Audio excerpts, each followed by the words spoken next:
তো ভাই সেদিনকে আমাদের হসপিটালে ছিল 5th ইয়ার অ্যানিভার্সারি উপলক্ষে একটা বিশাল বড় পার্টি। তো সেখানে আমি চলে গেছিলাম আর গিয়ে দেখি এখানে আগে থেকেই সমস্ত কলিগ থেকে শুরু করে অন্যান্য ডিপার্টমেন্টের স্যার ম্যামরা চলে এসেছে। এখানে এসে দেখি একজন ম্যাম আবৃত্তি করছে, সেটা দেখেই আমি চলে আসলাম পাশে একটা ছোট্ট মকটেল কাউন্টারে। আর সেখান থেকে আমি অর্ডার করে দিলাম একটা ব্লু লেমন, যেটা কিন্তু ভাই খেতে হেভি ছিল। গলাটাকে ঠান্ডা করে নিলাম, কারণ এখনো অনেক কিছু খাওয়া আমাদের বাকি রয়েছে, আর যেটা খেতেও কিন্তু সেই ছিল। আর এখানে চলে আসলাম স্টার্টার কাউন্টারে। স্টার্টার কাউন্টারে তোমরা দেখতে পাচ্ছ কি কি আছে।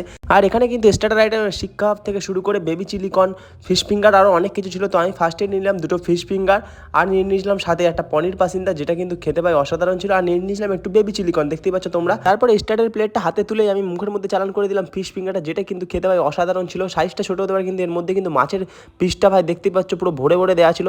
তারপরে একটুখানি বেবি চিলিকনটা খেয়ে টেস্ট করলাম, যেটা কিন্তু সসে টস করা ছিল, আর এত সুন্দর খেতে লাগছিল তোমাদের কি। তারপরে একটু নিলাম পনির পাসিন্দা, যেটার ভিতরে কিন্তু সস মতো কি একটা ছিল লাল লাল, তোমরা দেখতেই পাচ্ছ। এটা মনে হয় স্টাফিং হয়, যাই হোক আমি জানি না। পনির পাসিন্দা খেতে আমার মোটামুটি লাগলো। আর সেখান থেকে চলে গেলাম শিক কাবাব নিতে। আর শিক কাবাবটা দেখতেই পাচ্ছ এরকম 3 পিস দিয়ে দিয়েছিল। তারপরে আমি আরো একটা শিক কাবাব নিয়ে প্লেটটা পুরো ভরিয়ে দিলাম, আর এটা কিন্তু মুখে দিতেই ভাই পুরো গলে গেল, অসাধারণ ছিল। আর এর পরের ভিডিওতে আমি তোমাদের মেন কোর্সের ভিডিওটা শেয়ার করবো। চলো টাটা।